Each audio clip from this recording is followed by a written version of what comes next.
Hello and welcome to Straight from the Training Ground, the podcast where we share our love for the beautiful game and the people out in their communities doing beautiful things. I'm Jay here along with my co-host Rosmondo.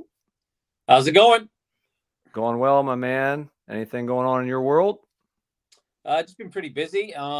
With actually our U19s are on break, so I've been working on stuff for our adult men's team for the summer for the OVPL. Just got our first scheduling matrix today, so we need to start looking at. I know, one of those things. We need to start Matrix. looking at dates and things like that, trying to line them up and get games agreed upon and so forth. But our roster is almost complete for the summer, so we're excited about that. We should be competitive again as a team, and obviously that's kind of like the benchmark. That's what we want to look to be, just be competitive, and everything else after that's gravy. Nice. And just a reminder, go check out the OVPL if you haven't yet. Support local soccer in your area. There's a lot more out there probably than I think most people are aware of. Just been busy myself. Everybody headed back outside, I think, here shortly, which is always good, Roz. Back outside training a little bit.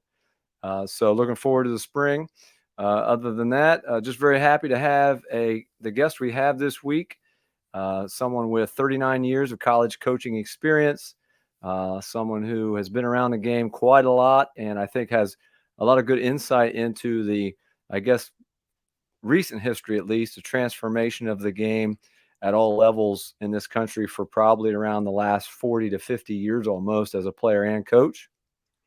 Yeah, it's fantastic to have, and as I'll say, Jimmy Regan, our guest on this week. I mean, Jimmy's been in the game, the collegiate game, for 40 years, just about, as a coach. So he's able to take us through the evolution of the game on the collegiate side in terms of the whole what surrounds it. And for me personally, as you know, having worked with Jimmy, I was his assistant for 4 seasons there at Wheeling, and he was just a fantastic guy to work with. He must be. He put up with you for 4 years. Exactly. He put up with me for 4 years. But as a young guy trying to get into coaching, and he was one of these guys that he let you learn by experience. He'd basically hand things over to you and let you take sessions on a regular basis. At times, let you take a game, and just trusted you. So it's great to have him on, and he's got some. He's as well been a funny guy. He's got some really good insights as well, and he's someone that should be listened to if people are looking at to learn about the college game. Yeah, I agree. And I think another thing that was interesting is for you and I and people around our age, obviously, I know you haven't been here that long, but he kind of fits into that area where he's seen what I would call the recent history. I know soccer's been around for longer than that in this country, but from around the 70s is where really the late 70s it started to pick up and clubs started to pop up and more high schools started to gain programs, I'd say, throughout Yeah, the 80s. So he's, when he's come around, there were a lot of colleges that didn't have teams, which he kind of alludes to. And, just to give you a quick hint that, when he started the regular season, he played in college was only 9 games. So that yeah. tells you a little bit about what he's been through. So I just thought that, that kind of time frame is pretty interesting and how soccer has evolved, throughout our country.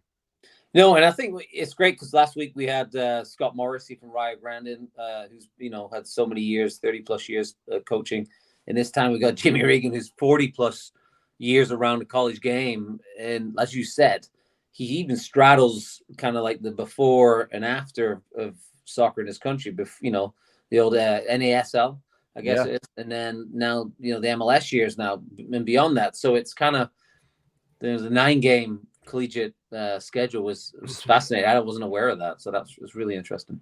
Yeah. So without further ado, very glad to have this interview for you. Hope you enjoy it. Jimmy Regan, former college coach from Wheeling University. We're very glad to have Jimmy Regan with us, illustrious coach of nearly 40 years at the collegiate level.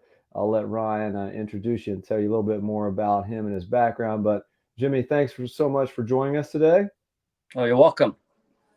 Yeah, Jimmy, it's fantastic for us to have you on here. I think what we'd like to do is kind of just hear from you as somebody who's involved in the college game for, over 40 years, both as a player and a coach, just to hear what your thoughts and your feedback and maybe some of your insights are over those years. But just to give people a little bit of an understanding, I've obviously known you for a while. But people out there may not know. You originally were from Belfast, Northern Ireland. As a young guy, you moved over actually to the UK briefly, and then from the UK you moved over to Canada, and that's where you grew up. Yeah. And then from Canada, that's where you had a scholarship opportunity at Bethany College, I believe, in West Virginia. And you were a successful player there. Am I on task right now? You're a successful player there, and then from there, that's where you kind of jumped into the Wheeling University men's job. Correct? Is that about right? Yeah, that's great. I mean, you've done your research there. I mean, like I said, I spent, quite my high school years in Canada. So that's how the whole college thing started. Grew up in Northern Ireland, left it because of the troubles in Belfast. My dad got a job in England, so we moved to England briefly, and that's how I grew up. Unfortunately, as a Spurs supporter, I'm a suffering duck right now. But we all have our crutch to bear. And then moved to Canada because my dad had two sisters in Canada to start kind of a new life. And I started high school in Canada. And then from there, I ended up in the States at Bethany, going to college there. And the rest is kind of history, as they say. So just tell us briefly about your Bethany team. You had 4 years there, and very successful team, I believe, right? Yeah, I mean, it's a lot different back then. I mean, I started Bethany in 1976, and believe it or not, back then we only had 9 games. We basically played every weekend.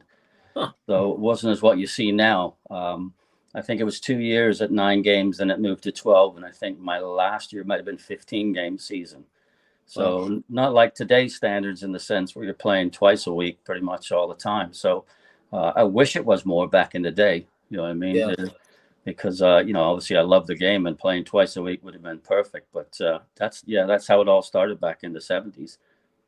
And when you were at Bethany, that's tell me about the kind of cast of characters there. A lot of Canadians, internationals, local guys. What was that setup like?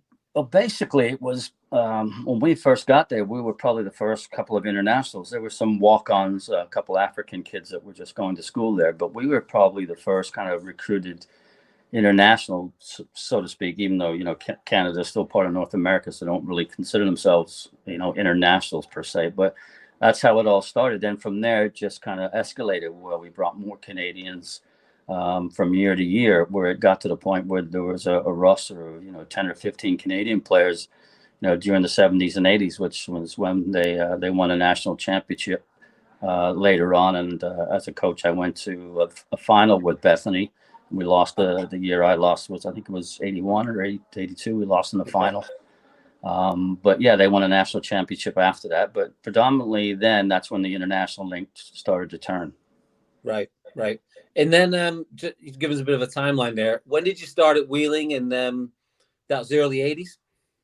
Yeah, I was an assistant at Bethany from like 81 through 82 as I was doing my GA work down there, and then teaching part-time at Wheeling Country Day School. And then the coach at Wheeling at the time was a guy by the name of Jim Herlinger, and had just started at Wheeling trying to revise the soccer program there. It started in the 70s, but it was pretty much just almost like a part-time program until Mr. Herlinger came along and they was trying to turn it around. So he interviewed me and wanted me to be the GA, which I figured would be better because I was teaching full-time. So being kind of like an assistant part-time coach would be helpful. I could go to teach during the day and then over to practice. And so that's how it started. And then that summer when I was supposed to start, Jim Herlinger resigned from the job at Wheeling and then asked me, would you like the job? And I said, well, yeah, I guess. Yeah, I have to talk to where I was teaching at the time. But it was always my dream to be a soccer coach. So when that came around, I absolutely jumped on it and started at Wheeling in 1983. And I was still doing part-time teaching and coaching.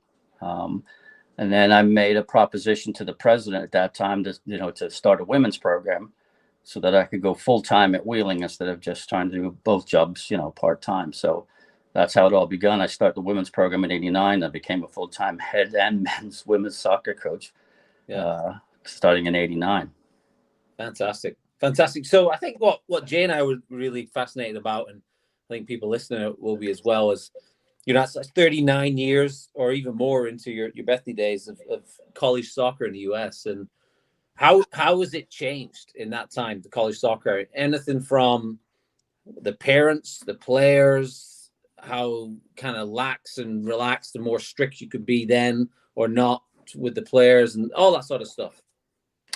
Yeah, I mean, obviously, big changes. Back then when I first started in college coaching, and especially in the Wheeling area, soccer was in its infancy there, and even infancy in the U.S. The NASL had started. In fact, I had a couple of tryouts after college with Rochester, and obviously didn't make it, but that was the old NASL back in the day, and that was, as you know, was dominated by international. So. Yeah. Back then, being the type of player that I was going up against some big time international players that just finishing their career. So when that didn't work out, obviously, I got straight into the coaching. But at the time frame, soccer, professional soccer, and college soccer was really in its infancy. There wasn't many schools that were offering it. In fact, right out of high school, my first letter, well, I wrote a recruiting letter to be recruited by Notre Dame, not Notre Dame College, but Notre Dame, and the athletic director, wrote back to me and said, "We don't have a men's soccer program, but we'll keep your resume on file," kind of thing. Because being from Ireland and being Notre Dame would be a natural thing for me to go to. So from there, it came down to where we were recruited by a couple of schools, mostly, believe it or not, in the West Virginia Conference, because Davis and Elkins back then were national champions in the 70s, and they had a lot of international kids. So that was one of the schools that we're going to, as well as Bethany and a couple others. Like Cornell was another one, because Cornell had a bunch of Canadians at the time. And but the academic side of Cornell, as you know, is an Ivy League school. When the coach sat us down and said, by the way, what do you want to study and do this and that? And then he said, well, you have to keep up like a 3-point grade average. So that was a little bit of a discussion when we got back afterwards from that recruiting trip. Yeah. So, but at the end of the day, that's how it all began. And so in its infancy, it was, again, dominated by a lot of international players, believe it or not, at the same time, and at least in the conference where I was at. Bethany was in that conference with Davis and Elkins and AB back in the day, the old PAC. So, and it's now, if you look at it now, that conference, the MEC, is, as you know, vastly dominated by international players. Wow. So, Jimmy, as a young coach, back in those days starting out, what were some of the biggest challenges you had as you tried to build a program at Wheeling?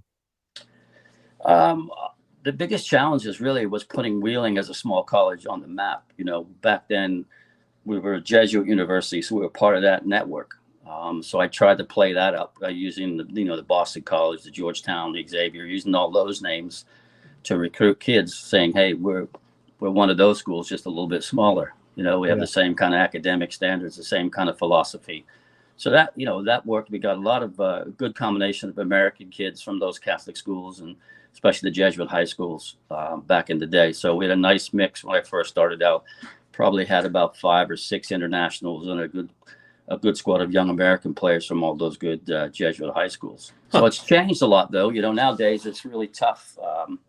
I think the landscape has changed a lot, especially with small colleges. As you guys probably know, talking with other coaches, a lot of small colleges are struggling with enrollment. So they're trying to re-identify themselves or find a niche. And the problem with the sports end of things is a lot of the sports are keeping those colleges alive. So there's a lot more pressure now to recruit numbers. Like back in the day, there was nothing for me that said, you had to have a quota of 40 players or whatever number would be. You just had to get a team together and try to put the best team you could to compete with what you were dealing with. Nowadays, it's a combination now of, you got to have a quota in a number of players, and then you've also got to try to win as well. So, I don't envy any of the guys in the coaching now, and the young guys, especially like my son and my 2 sons, who are dealing with that kind of scenario right now, because I think it's tough as a coach to look at it. For an example, if you have 40 players, yourself that 40 players aren't going to play. You have to try to run a quality JV program, or reserve programs is what they're calling it now, because JV has that little I don't know, bad name anymore. It used to be good back in the day, but now it's reserve teams, and some schools are doing it right with full-time assistant coaches. But a lot of small schools like Wheeling, we were trying to do that with a head coach and 1 GA. So that landscape has changed drastically. Right. and I'd hate to say this, but I think in the next 5 to 10 years, there might not be a lot of small colleges still around because of those kind of struggles. Yeah, I got to agree with you. I mean, and it's interesting to hear your take on that. That the ballooning roster sizes is kind of something that's going to explode at some point. It's not self-sustaining. I think another question I wanted to ask you and get your take on was the transfer portal in college soccer, because, and not obviously all college sports, but particularly soccer. Yeah, I mean, it's a bit of a nightmare for the last 2 years when I was dealing with it, because the problem obviously goes back to the numbers, the quota system as well, because, obviously when you recruit those numbers, there's going to be a lot of unhappy kids at some point when they realize they're not going to make what you call the first team, or, your reserve games, you only have 4 or 5, they want a better experience. So the transfer portal, if you look now, I forget, my son was telling me the other day, the crazy numbers that are in the transfer portal.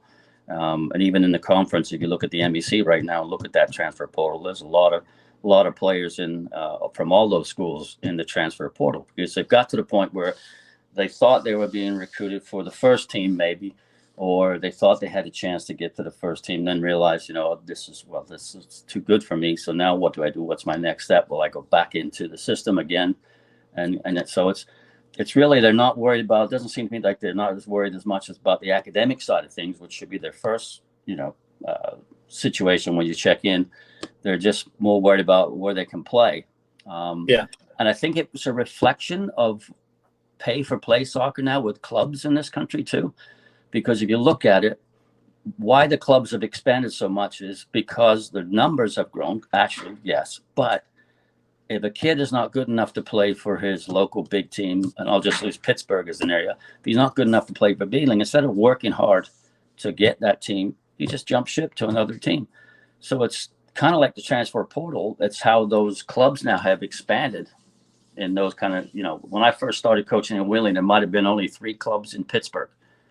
And now there's at least 5 or 6 big clubs in Pittsburgh, and they all have like A and B teams at each level. So, and if they don't make this one, they jump to the other one. So, and what it has is, to be honest with you, people might not agree, but it's diluted the high school talent. You're getting very average players because they're not pushing themselves to be better, or not getting the right coaching at younger levels to be a quality type of player so they can impact that team that they join initially.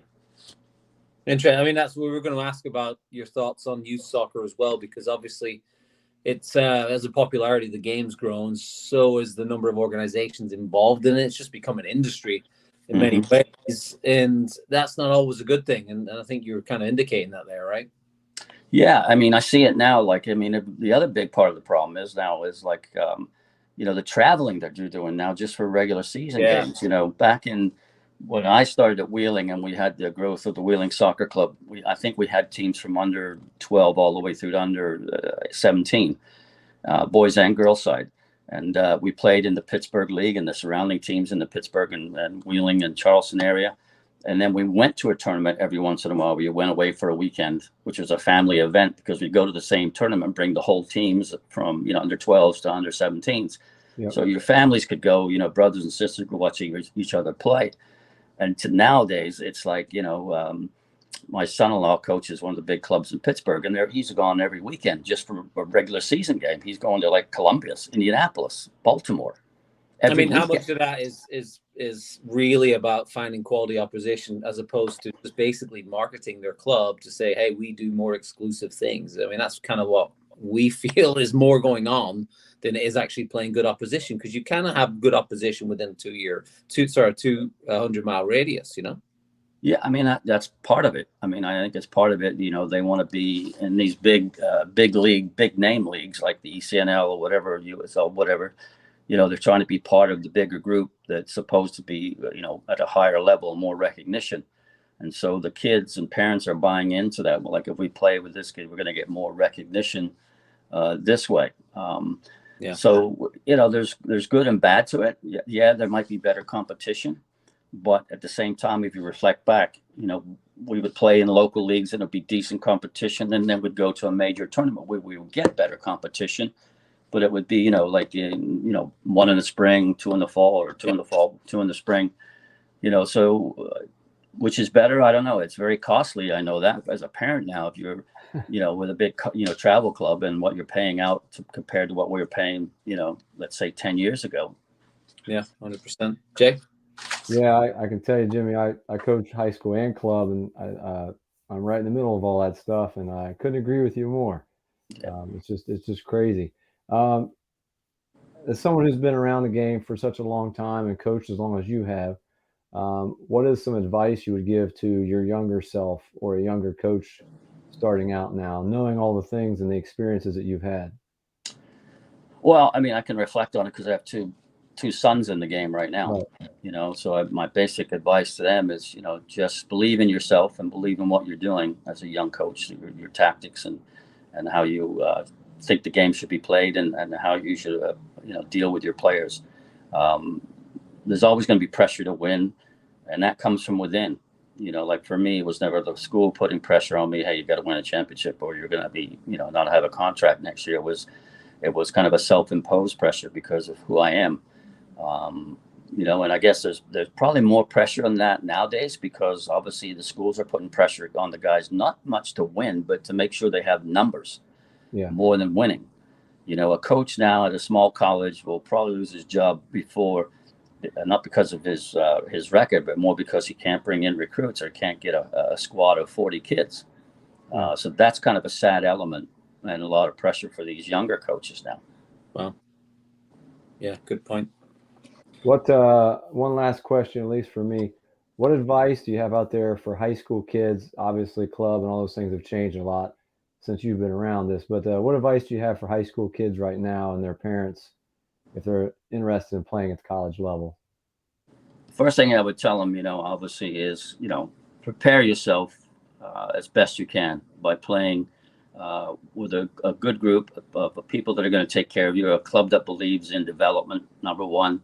And also do your research with your family and your parents of the college coaches and college programs. Take a good look at, what internally number one should be academics. What do you really want to do, first of all, with your life?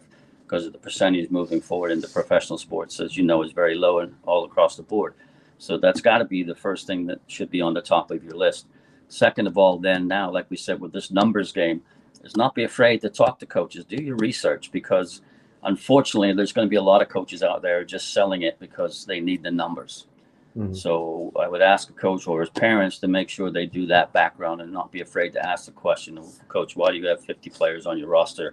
Or do you think I'm going to fit in, when you're only graduating, 10 guys? So a lot of that. But I think for kids right now at the high school level is basically just make sure that you're doing what you can to be prepared for the next level and don't be satisfied. Like I said, work hard and do your research. Excellent. And I think we've discussed this before as well on that point is that try and go to a college team or a program that fits right for you. Don't try and overreach and don't try and go somewhere where it's maybe not a good fit for you. And that the levels as well, so I think that you're right on that one, Raz. A lot of players, are obviously want to play Division I. That seems to be the thing that when these big clubs, when you build up a club, and obviously it's nice for it to be recruited by a Division I program. But again, if you look around the country in Division II, Division I, even Division III, the top 5-10 schools in each of those can play with anybody. So I think it's just the research. What is the best fit for you? What's the best fit for your level?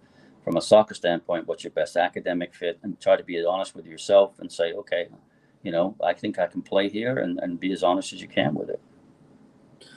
Well, that's excellent, Jimmy. Jay, any final thoughts from you? No, I just appreciate you taking the time again. We love having you sit down, someone with 39 years of college coaching experience and even more as a player. Love hearing your story and, all the great experience and knowledge that you have as a coach. We just really appreciate it. Thanks, Jay. And I love what you guys are doing. I think it's great. And anytime we can talk about the game we love is a fantastic journey. Absolutely. Well, again, Jimmy Regan, thanks for spending time with us. Until next time, straight from the training ground. All right. See you soon.